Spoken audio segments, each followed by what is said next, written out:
Europe 1 Soir.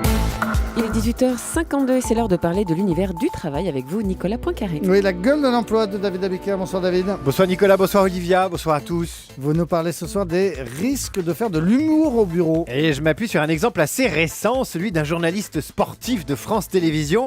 Pendant l'Open de France, pendant Roland-Garros, il a eu l'idée de commenter les matchs diffusés sur Internet à sa façon avec quelques blagounettes et voilà le résultat. Eh messieurs, ça serait bien de conclure quand même. Et moi, pendant ce temps-là, je commente le cours de 6. Et moi, pendant ce temps-là... Et ça va sortir. Et égalité, la 4e fois de ce jeu. Je vous rappelle, c'est le dernier jour pour faire ses impôts. Sur papier, après ça sera uniquement sur Internet.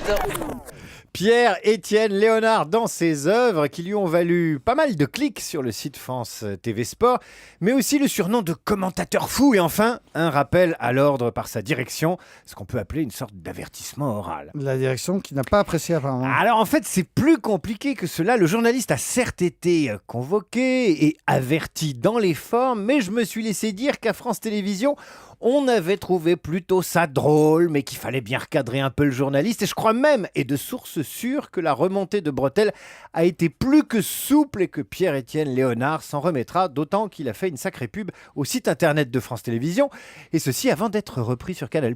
Et donc ça veut dire, David, qu'on peut rire au travail ? On peut rire, mais il faut quand même faire attention. Je vous donne 3 exemples où ça s'est mal passé. Fin 2012, une surveillante de collège privé à Nice interprète une femme cougar en maillot de bain sexy dans un clip de rap. Elle est renvoyée. Deuxième exemple, en 2011, une vendeuse de vêtements fait une plaisanterie douteuse sur la ministre de la Famille, Nadine Morano, laquelle se trouve juste derrière elle dans la boutique. Elle a beau s'excuser, elle sera virée. Dernier exemple, en 2008, 2 stewards d'une compagnie aérienne sont licenciés pour avoir fait des blagues tout en donnant les consignes de sécurité au décollage de Or, alors en fait, l'humour au bureau, il est partout, en réunion, à la machine à café, dans l'open space. C'est même une arme de séduction massive et de vie en collectivité, l'humour. Ceci, il y a 3 cas où j'éviterai de faire de l'humour. Avec le client, si je ne suis pas certain qu'il en a de l'humour. Avec le patron, surtout en public. Et bien sûr, avec la marque qui m'emploie. Écoutez bien les humoristes d'Europe 1. Nicolas, il se moque de tout, sauf de la marque et des annonceurs. Et oui, David Abiker. Les humoristes d'Europe 1, justement, voilà. Nicolas.